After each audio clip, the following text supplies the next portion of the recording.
Welcome back, guys, and today we're going to be doing Basics of Autocad Part 2. And all this is going to be is a few of the commands that I wasn't able to get to in Basics 1. So we'll just go ahead and jump into it. The first command that we're going to go over is going to be the Move command. And if you're looking for it on the ribbon, you can go to Modify, and it's at the top left. Or you can type in the quick code for it, which is going to be enter. And then whenever you use it, it says select object, so select whatever it is that you're wanting to move. Right click, it says select base point. Pick anywhere that you want to, and you can move it as far away as you want to. And for the rest of the tutorial, we're going to be using just this one bed, just for demonstration's sake. Now the next command that I'm going to go over is going to be the mirror command. And you can find it in the center of the Modify group on the ribbon. You can either click it or type enter, and it activates the mirror command. And you're going to select your object just like with all the others. Right click, and then it says specify first point of mirror line. And if you have a mirror line, you'll just select the base of it and then run it out to wherever the end of the mirror line is. But since we don't have a mirror line, we're just going to go straight up with it using the polar tracking. Right click, and then it says erase source objects. And if you click yes, it's going to get rid of your original. We're just going to go ahead and click no. So now you have two of the exact same, just mirrored beds. And let's delete that one out. The next one that we're going to go over is going to be rotate. And if you're looking for it on the ribbon, it's going to be just right above mirror. Or if you're wanting to put the quick command in for it, it's going to be RO. And the way that you use rotate, you can select it. You can, whichever way, kind of like mirror, except instead of creating a copy of it, there's going to be that one that you're working with. There's a few other ways that you can use rotate. Whenever you select your object, right click, and then it says specify base point. Let's say you're wanting to put this along an arc, and click down here, and if that's the center point of the arc, anywhere that you go, that's going to be along that arc. Or you can type in enter. See how it says reference down at the bottom? enter puts you in reference mode. So you can select, say, the center point of your arcs down here, right there. And what that's going to do is you can come up here, click on the center of this, and move it along that arc.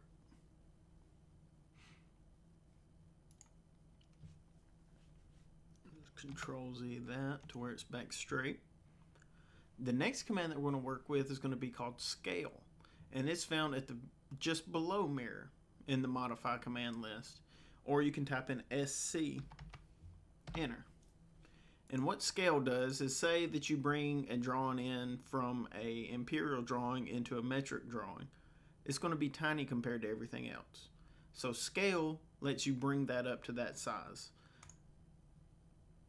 You'll select your base point, and then if you know your scale factor, you'll enter that in.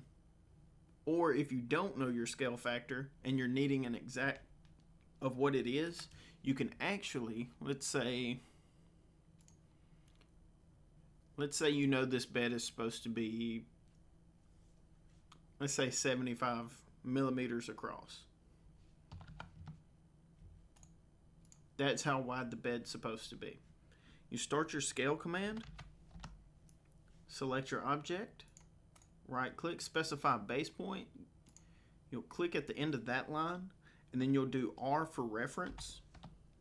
Select that bottom line again, come to where it actually intersects, click there, and then whenever you stretch it out, it goes out to that. It scales it to be what you need it to be.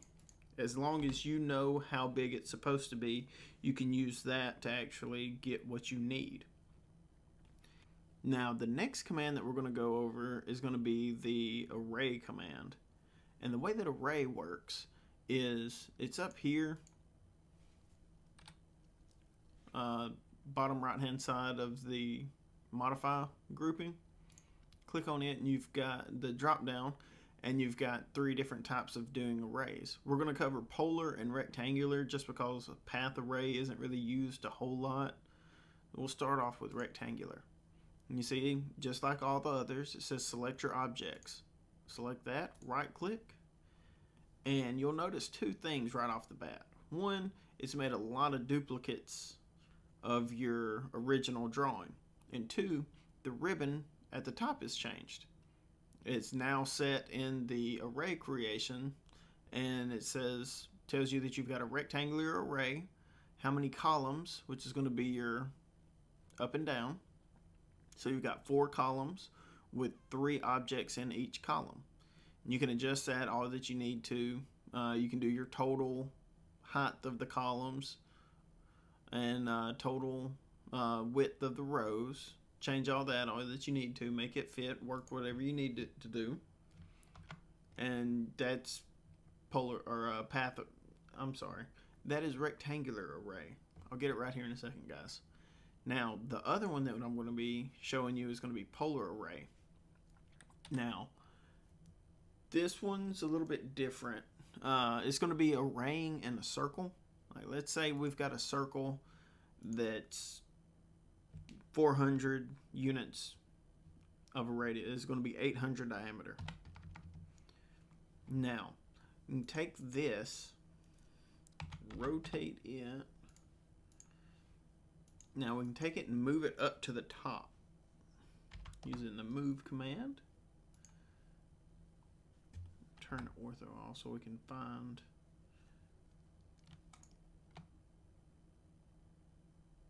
quadrant. Okay, now it's touching there. What we can do here is draw a line from this side down to the middle. Once we get that middle, and then come back up here. That right there, you can come to your dimensioning, do a angular dimension, click on this line, click on this line, and make that bigger. Come over to properties. We're going to need a bigger text height than 0.18. See what 2 looks like.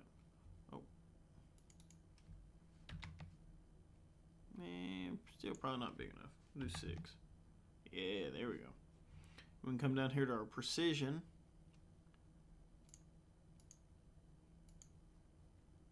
Okay.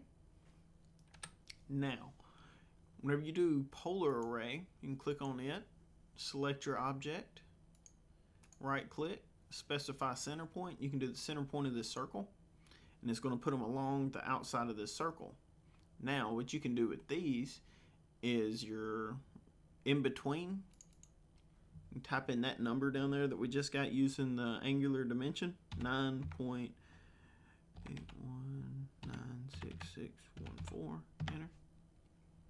And now you've got a polar array of beds that are the exact distance apart and spaced. Okay, guys, that's about all I've got for you today. Don't forget to like, comment, and subscribe. It really helps the channel out a lot. If you didn't like the video, let me know what you didn't like. Any kind of feedback helps out the channel, helps me provide the information that you need. And if you have any suggestions for future videos, just let me know. Let me know what you want to learn. Thanks, guys. You have a nice day.